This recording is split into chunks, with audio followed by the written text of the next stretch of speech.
Bonjour Olivier. Bonjour Théo. Donc vous êtes pilote de ligne, vous avez fait une reconversion à 35 ans et j'ai quelques questions à vous poser sur votre métier. Donc on va alterner entre des questions et des photos de votre galerie, des photos que vous avez pu prendre ou des photos de vous. Donc on est parti. La première question, est-ce que vous pouvez rapidement vous présenter? Alors, j'ai 49 ans, donc comme tu as dit, je suis pilote de ligne, mais je ne l'ai pas toujours été, c'est mon deuxième métier.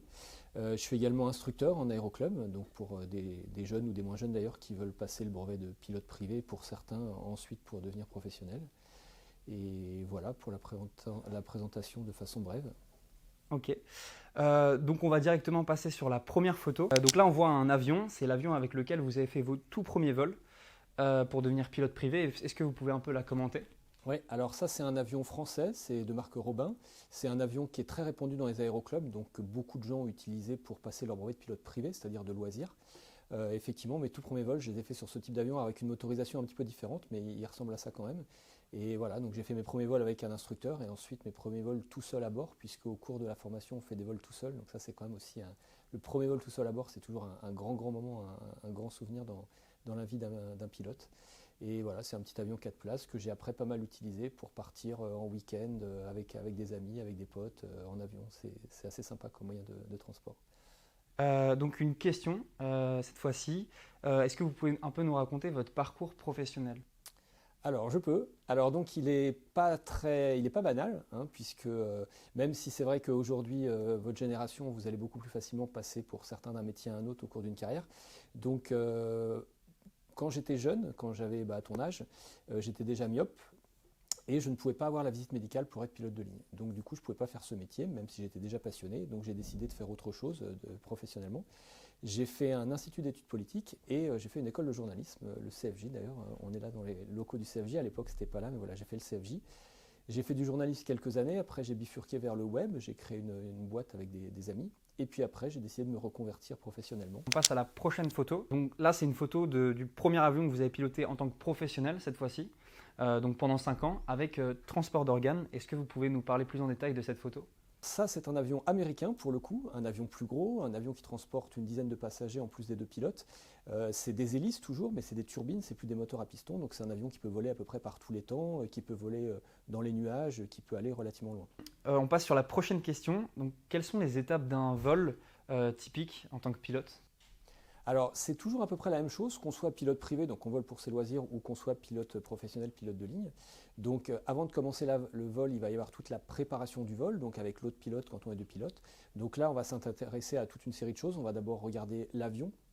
Est-ce que l'avion est en bon état? Est-ce qu'éventuellement il y a des petits problèmes techniques qui pour certains permettent quand même de faire le vol, mais qui peuvent nécessiter quelques procédures particulières? On va regarder la météo sur l'aéroport de départ, l'aéroport d'arrivée, les aéroports où éventuellement on sera amené à se dérouter, et puis sur l'ensemble du trajet. On va regarder ce qu'on appelle les NOTAM, qui sont en fait des informations sur les différents aéroports qui sont sur la route et qui peuvent parfois nous dire que, par exemple, il y a une piste qui va être fermée ou il y a certains équipements qui ne seront pas disponibles. On va faire un briefing sur tous ces aspects-là. Donc il y a effectivement toute une partie préparation qui est assez importante. Ensuite, on va à l'avion.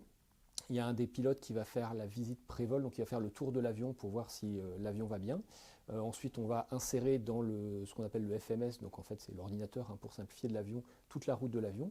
Et puis à nouveau, on va faire un briefing. Et puis pendant ce temps-là, les hôtesses et les stewards, ils vont préparer l'avion, ils vont faire l'embarquement des passagers. Et une fois que tout ça se sera terminé, on pourra fermer les portes. Et là, donc, on va contacter le contrôleur. On va rouler jusqu'à la piste, on va décoller. On va faire tout le vol, dirigé par des contrôleurs aériens. Et puis après, on va commencer la procédure d'approche quand on arrive. On va se poser, on va rouler jusqu'à l'aérogare. Et puis là, on va débarquer les passagers. Et puis on va refaire à peu près la même chose pour le vol retour. On passe à la photo suivante. On revient un peu à votre enfance, à votre adolescence, à une période un peu plus ancienne. Quand est-ce que vous avez commencé exactement à vous intéresser à l'aviation? Alors, c'est pas une question facile. Je ne connais pas la réponse de façon précise. C'est difficile à dire à quel moment ça remonte exactement. Quand j'étais ado, clairement, j'étais déjà passionné d'aviation. Quand j'étais plus jeune, quand j'étais à l'école primaire, il y avait une hôtesse de l'air qui habitait dans le même immeuble que mes parents au même étage. Et donc, elle nous ramenait de temps en temps de ses voyages. Elle était hôtesse chez UTA, qui était une compagnie française qui faisait du long courrier. Elle nous ramenait des petits souvenirs, des cartes postales, des petites maquettes d'avions, des machins, etc. Je pense que ça a peut-être un petit peu joué dans ma passion pour l'aviation, parce que personne dans ma famille n'est passionné d'aviation. Mais ce qui est sûr, comme je disais, c'est que quand j'étais ado, j'étais passionné d'aviation. J'achetais des magazines d'aviation. À l'époque, il n'y avait pas Internet. Ça fait très vieux de dire ça, mais il n'y avait pas Internet. Donc, voilà, j'achetais des magazines d'aviation. Et c'est vraiment quand j'étais adolescent que cette passion a vraiment mûri et est devenue réelle, quoi. Donc j'ai une question à vous poser, c'est pour les gens qui sont intéressés à l'idée d'être aviateur, comment on devient pilote? Quelle licence il faut passer exactement? Alors, déjà, il y a deux possibilités. On peut en faire son métier ou être pilote de loisirs, hein. Il y a plein de gens qui font de l'aviation pour leur loisir, qui font un métier différent et qui prennent énormément de plaisir à le faire. Donc ça, c'est le plus simple. Ben, on va dans un aéroclub. Des aéroclubs, il y en a dans toutes les régions de France. Il y a des petits aérodromes un peu partout, dans tous les départements. Et puis, on demande à faire ce qu'on appelle un vol d'initiation. Donc, on va payer pour faire un vol avec un instructeur. Donc, on va être aux commandes. Et puis, ben, on va voir si ça nous plaît ou pas. Et puis après, on peut décider de poursuivre pour devenir pilote privé, donc de loisirs. Si on veut devenir pilote professionnel, alors il y a plusieurs possibilités. Pour faire ça de façon simple, en France, il y a deux possibilités de formation gratuite. Il y a l'ENAC, l'École nationale de l'aviation civile, qui fait un concours. Et il y a la compagnie Air France qui fait une formation qui s'appelle les cadets Air France. Les deux sont gratuites. Et là, Air France, il y a une sélection. Alors c'est idéal parce que ça coûte rien du tout. Par contre, il y a assez peu de place et il y a beaucoup de gens qui se présentent au concours à la sélection. L'autre possibilité, c'est de passer par une école privée. Donc là, on paye. Donc c'est une formation qui coûte relativement cher, mais après quand on est pilote, on est relativement bien payé, on est très bien payé. Les banques le savent très bien, donc en général on arrive sans trop de difficultés à avoir un prêt pour financer la formation. La banque sait très bien qu'après elle s'y retrouvera sans problème. Et puis donc après on passe des licences et puis des qualifications. Donc il y a une partie théorique avec des examens, pas mal d'examens, et puis ensuite toute la partie pratique qui se fait donc en pilotage sur un avion dans une école de pilotage. Ok, donc cette passion pour l'aviation, elle date d'il y a un petit moment. J'aimerais revenir sur un point, sur justement une photo qui en fait est la revue de Aviation et Pilote. Vous avez fait un stage au sein de cette revue en première. Est-ce que vous pouvez nous en parler un petit peu? Ouais, je peux t'en parler. C'est pas gentil de dire que ça fait un petit Non, moment non, parce non, que ça veut dire que je suis pas. Non, je déconne. déconne. Ouais, quand j'étais en première, donc c'était comme je te disais tout à l'heure, l'époque où j'étais vraiment passionné d'aviation, où j'ai commencé cette passion pour l'aviation. Et j'avais un de mes profs de géographie qui était pilote privé et son frère était le directeur d'une revue d'aviation, d'un magazine d'aviation. Et donc du coup, par l'intermédiaire de mon prof, j'ai envoyé une lettre pour savoir si je pouvais faire un petit stage d'été. Et donc j'ai fait un stage de, je sais pas, 3 semaines, quelque chose comme ça. Ouais, c'était marrant parce que ça a lié à la fois ma passion pour l'aviation et mon envie de faire du journalisme, parce que du coup, j'ai écrit des brèves, j'ai participé à la relecture d'articles, etc. Au cours de ce stage. Et puis pendant ce stage, j'ai pu faire mon baptême de l'air, donc sur un avion d'aéroclub. Donc la première fois que j'ai un peu touché les commandes à 17 ans, entre ma première et ma terminale. Ok, donc j'ai une question en lien avec un des vols que vous avez fait. C'est un vol CityJet que vous avez fait au décollage de Londres. Est-ce que vous pouvez aussi nous en parler plus en détail de ce vol qui a été important pour vous? Ouais. Alors ce vol, bon, c'était un vol comme beaucoup d'autres. Ce vol-là, je m'en souviens particulièrement parce que je pense qu'on verra la photo qui a été prise par quelqu'un qui prend des super jolies photos. Donc là, c'est une photo qui est prise de nuit, donc on voit que le cockpit, il y a pas mal de trucs allumés un peu partout, hein. Et puis c'est un vol au décollage de Londres. Londres a pas mal d'aéroports. Il y a un aéroport qui est très proche du centre-ville qui s'appelle London City Airport, qui est construit sur les anciens docks de Londres. Et donc on décolle, on est face à la City de Londres, donc tous les buildings de la City. Donc on voit très bien sur la photo tous les bâtiments qui sont en face. Et c'est un aéroport qui est très particulier parce que c'est une piste qui est très courte, qui peut être utilisée que par certains types d'avions. Il faut être capable de faire une descente très pentue pour ne pas faire trop de bruit. Il faut être capable de se poser sur une piste assez courte. Donc c'est un aéroport qui est très particulier, qui est très différent de la plupart des aéroports qui sinon dans le monde se ressemblent quand même beaucoup. Donc voilà, c'est un aéroport un peu mythique, un peu très particulier. C'est pour ça que j'ai un souvenir particulier de tous ces vols-là, notamment de celui-là à partir de cet aéroport ou à destination de cet aéroport. Okay. Sur la prochaine photo que vous voyez maintenant, il y a peut-être une personne que vous connaissez sûrement. C'est Didier Deschamps. Vous faites des rencontres. C'est possible de faire des rencontres en tant qu'aviateur avec des personnes connues. Est-ce que vous pouvez nous donner plus d'informations sur cette rencontre-là et ces voyages? Oui, alors là, c'était l'avion qu'on voit derrière, c'est l'avion qu'on a vu sur l'autre photo, donc qui était le premier avion que j'ai piloté en tant que pilote professionnel. Comme tu l'as dit, je faisais du transport d'organes pour les greffes, et puis on faisait de temps en temps du transport de passagers VIP entre guillemets. Et donc cette photo-là a été prise en 2014. C'était l'année de la Coupe du Monde au Brésil, et puis après l'élimination de la France, donc toute l'équipe était rentrée avec un avion de ligne privatisé jusqu'au Bourget, et moi j'avais transporté Didier Deschamps entre le Bourget et Nice. Et puis donc, c'était assez sympa. Donc là, on me voit sur la photo avec mon copilote. J'étais commandant de bord sur cet avion-là à ce moment-là. Et puis on a demandé à Didier Deschamps s'il voulait bien prendre une petite photo souvenir avec nous. Donc il était très sympa. Il a dit oui avec grand plaisir. Et puis donc voilà cette photo. Et quand on fait de l'aviation d'affaires, comme je faisais à cette époque-là, c'est vrai qu'on transporte plus facilement des VIP qui utilisent des avions d'affaires, certains plus gros que ça. Hein.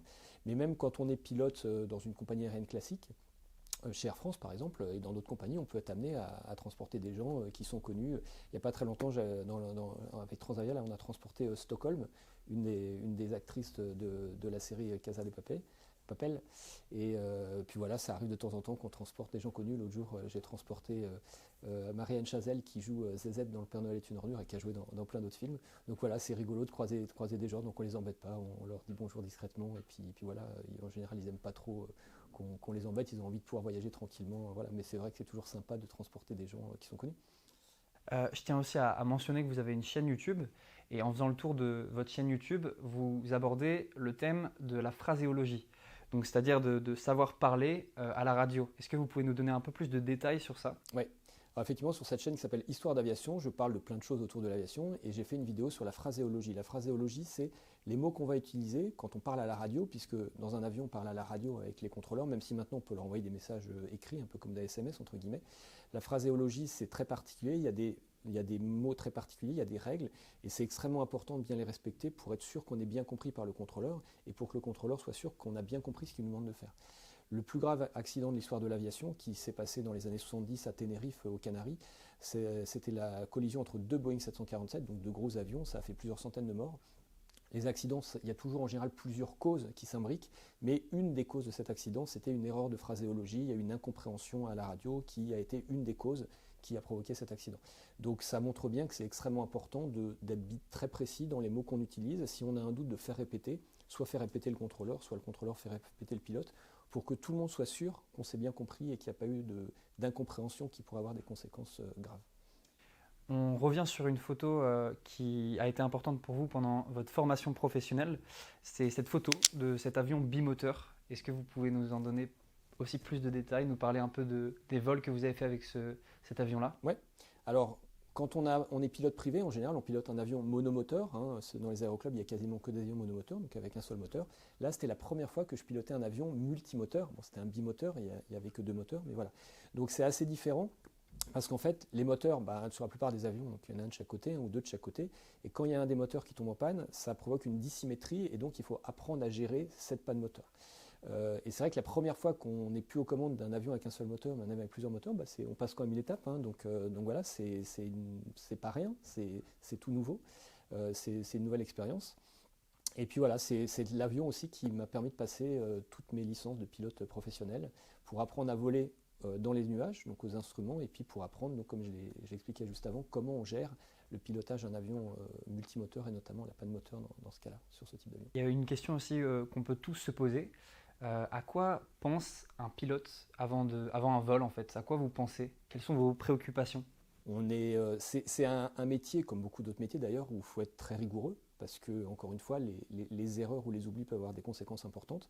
Donc, comme je l'expliquais tout à l'heure, il y a toute la préparation du vol qui est importante, qui commence même à la maison. Maintenant, on a l'avantage par rapport à ce qui se passait il y a 20 ans ou plus, c'est qu'en fait, on a l'iPad, donc on a accès à l'ensemble du dossier de vol déjà quand on est chez nous, plusieurs heures avant le vol, alors qu'avant, les pilotes devaient attendre d'arriver à l'aéroport pour avoir le dossier de vol sous format papier. Donc cette préparation de vol est extrêmement importante. Donc même si on travaille dans la bonne humeur, etc., il y a des moments où il faut être extrêmement... c'est même d'une manière générale, on est tout le temps rigoureux et précis, mais il y a certaines phases de vol où on a un petit peu moins de charge de travail, ou en croisière notamment, où tout en surveillant ce que fait l'avion, on peut discuter, mais il y a d'autres phases de vol, et notamment la préparation du vol, le décollage, l'atterrissage, où effectivement on est complètement concentré sur ce qu'on fait. On n'a pas de discussion autre que de discussion liée directement au vol, parce que c'est des phases de travail importantes, avec une grosse charge de travail. Il faut être complètement concentré sur ce qu'on fait. Alors les vols ne se passent pas toujours comme on le prévoit des fois, c'est très très rare, mais il vous arrive un moment d'avoir un appel d'urgence, donc un appel Mayday, et aussi d'avoir un atterrissage en urgence. Qu'est-ce qui s'est passé exactement à ce moment-là en fait? Oui, alors là on voit peut-être la photo, c'est là qu'on voit la photo, Oui, la photo avec les... Exactement. On voit donc sur cette photo deux camions de pompiers, donc ça c'était en Angleterre quand je faisais ma formation sur l'avion dont on a parlé juste avant, l'avion bimoteur. Et c'était un de mes tout premiers vols d'ailleurs sur cet avion. Et puis on avait fait un vol, on revenait pour se poser. C'est un avion qui a un train d'atterrissage rentrant, donc qui rentre, hein, contrairement aux avions d'aéroclub où la plupart du temps le train ne bouge pas, le train d'atterrissage, il est fixe. Et là, quand on a sorti le train d'atterrissage, en fait, on avait un doute sur le fait que les 3 roues soient complètement verrouillées. Donc on a effectivement, alors là, c'était pas un message m'aider à proprement parler, mais on a prévenu quand même la tour de contrôle qu'on avait un souci, ils ont prévenu les pompiers. Et donc dès qu'on s'est posé sur la piste, cette photo est prise sur la piste, on s'est arrêté, les pompiers sont venus pour être prêts à toute éventualité, et puis pour vérifier que le train d'atterrissage était bien, verrouillé correctement. Malheureusement, ce genre d'événement, ça arrive très très peu souvent, mais en tant que pilote, c'est quoi ce dont vous craignez le plus, ce dont vous avez le plus peur avant un vol? Alors, j'utiliserai pas le mot peur, mais effectivement, dans un avion, le plus dangereux, c'est tout ce qui est lié au feu en fait.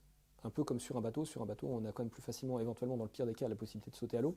Mais dans un avion, le plus grave qui peut arriver, c'est vraiment le feu, parce qu'un feu, quel que soit l'environnement dans lequel il se développe, il peut se développer extrêmement rapidement.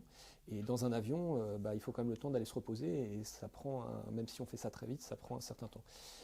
Donc c'est pour ça qu'il y a toute une série de systèmes d'extinction des feux dans les avions, que ce soit à l'intérieur de l'avion, au niveau des moteurs, etc. Qu'il y a toute une série de systèmes de détection de chaleur ou de fumée pour pouvoir attaquer le feu le plus rapidement possible si jamais il y a un feu qui se produit. Et puis on a aussi la possibilité évidemment de se protéger avec de l'oxygène pour pas non plus être intoxiqué par les éventuelles fumées et pouvoir revenir se poser rapidement. Alors on va tout de suite revenir sur un terrain un peu plus sympa. Heureusement, ce genre de choses, ça n'arrive pas forcément. Il y a aussi des points positifs, même très positifs pour un pilote. C'est quoi votre vol préféré? Est-ce qu'il y a un vol que vous avez particulièrement aimé faire? Alors, c'est difficile de répondre à cette question parce que j'ai fait plein de vols super sympas. J'ai un de mes collègues pilotes de ligne qui avait écrit un livre qui s'appelle Le plus beau bureau du monde. Et c'est vrai que c'est une expression qu'on entend souvent. C'est vrai que c'est un peu notre bureau, l'avion, et le paysage il change tout le temps par définition. Alors que quand on est dans un vrai bureau, le paysage change rarement, c'est toujours pareil quand on regarde par la fenêtre. Donc il y a plein de vols extraordinaires. Peut-être un des vols, un de mes voyages préférés, on va dire, c'était pour le coup sur un avion de tourisme, c'était pas sur un avion de ligne.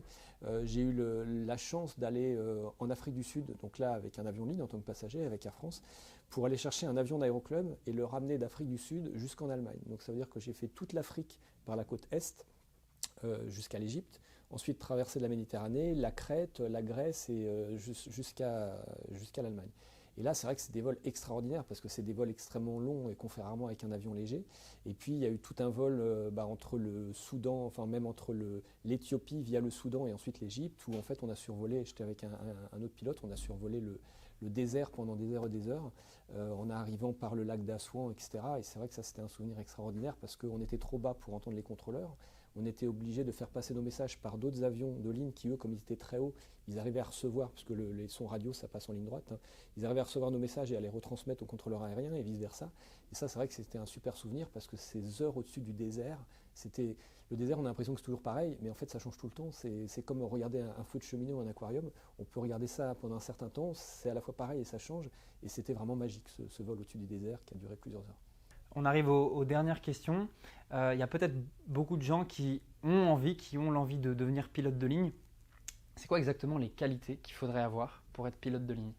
Alors, c'est encore une très bonne question. Il y a pas mal de qualités dont on a besoin, qu'on peut découper en deux types de qualités.